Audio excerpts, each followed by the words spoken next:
सोहनी महिवाल की प्रेम कहानी पंजाब और सिंध की 4 सबसे लोकप्रिय कहानियों में से एक है। अन्य 3 हीर राझा, सस्यपुन्नू और मिर्जा साहिबा की प्रेम कहानियां हैं।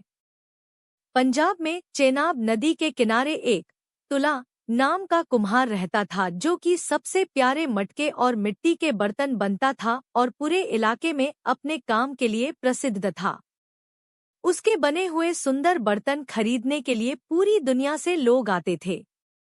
कुछ ही दिनों में तुला की एक सुंदर सी बेटी पैदा हुई। तुला ने और उसकी पत्नी ने उससे सुंदर बच्ची आज तक नहीं देखी थी, इसीलिए उन्होंने उसका नाम सोहनी, पंजाबी में सुंदर, रखने का निश्चय किया। सोहनी बढ़ती बढ़ती और सुंदर और प्यारी हो गई। तुला ने अपनी बेटी को भी उसकी तरह ही सुंदर और प्यारे मटके बनाने की हर कला सिखाई। तुला ने अपनी बेटी को भी उसकी तरह ही सुंदर और प्यारे मटके बनाने की हर कला सिखाई। उम्र के साथ साथ तुला को दिखना कम हो गया, अब सिर्फ सोहनी ही मटके बनती थी। उसने अपनी कला भी उसमें मिलाई और उसके पिता से भी अच्छे मटके बनाने लगी। एक दिन उनके पास उज़्बेकिस्तान से बुखारा का रहने वाला बहुत ही अमीर आदमी उसके मटके खरीदने के लिए आया। उसका नाम इज्जत बेड़ था।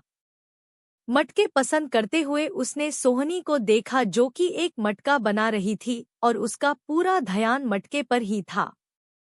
उसको सोहनी से देखते ही प्यार हो गया। उसने सोहनी से उस मटके को खरीदने के लिए पूछा जो सोहनी बना रही थी। सोहनी ने कहा कि यह मटका अभी कच्चा है और इसे पकाना भी पड़ेगा, नहीं तो इसे खरीदने का कोई फायदा नहीं होगा। तो उसने बोला कि वह उस मटके को पकवाने के लिए कल फिर से आ जाएगा। इज्जत बेट अब सोहनी से मटके खरीदने के लिए रोजाना आने लगा। कुछ दिनों में उसके साथियों ने आना बंद कर दिया, तो इज्जत ने वहीं पर गांव में रहने का निश्चय किया और वहीं पर गांव में रहने लगा। कुछ ही दिनों में उसके पास जो रुपए थे वो सब खत्म हो गए, लेकिन फिर भी वो सोहनी के घर जाता था। जब तुला को पता चला कि इज्जत के सारे रुपए खत्म हो गए हैं, तो उसने इज्जत को अपनी भैंस के चरवाहे के रूप में रखने के बारे में सोचा। इसी वजह से वह महिवाल, भैंस चराने वाला, के नाम से जाना जाने लगा। सोहनी भी महिवाल को रोजाना देखती थी। वो जानती थी कि वह सिर्फ सोहनी को देखने के लिए ही आता है। उसके मन में भी महिवाल के लिए प्यार बढ़ने लगा।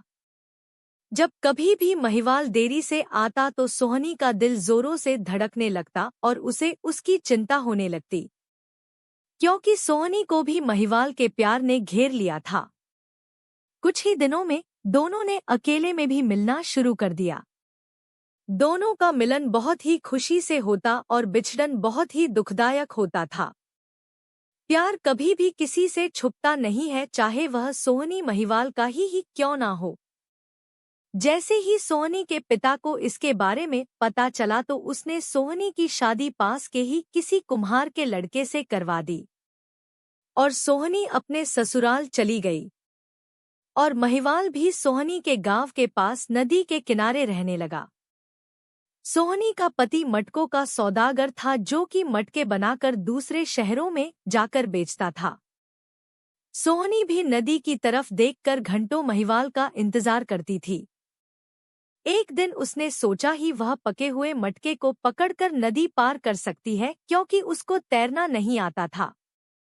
एक दिन वह घर से मटका लेकर निकल गई और नदी को मटके की मदद से पार करने की कोशिश करने लगी। जैसे ही महिवाल ने सोहनी को आते हुए देखा तो वह खुशी से झूम उठा और सोहनी को हाथ देकर उसकी मदद की और नदी के दूसरी तरफ खींच लिया। दोनों बहुत दिनों बाद मिले थे, इसीलिए एक दूसरे को देखकर बहुत खुशी हुई और दोनों फिर से एक दूसरे के प्यार में खो गए। थोड़ी देर में सोहनी ने बोला कि उसे भूख लगी है और महिवाल सोचने लगा कि इस समय उसके पास कुछ भी नहीं है और वह सोहनी को पेट भर खाना भी नहीं खिला सकता। सोहनी भी उसकी दुविधा समझ गई, तो दोनों ने कुछ और दिन इंतजार करने का फैसला किया और दोपहर से शाम कब हो गई उन्हें पता ही नहीं चला। अब सोहनी का वापस घर जाने का वक्त हो गया और महिवाल के चेहरे पर उदासी छा गई। अब सोहनी रोजाना एक मटका लेकर महिवाल से मिलने जाने लगी।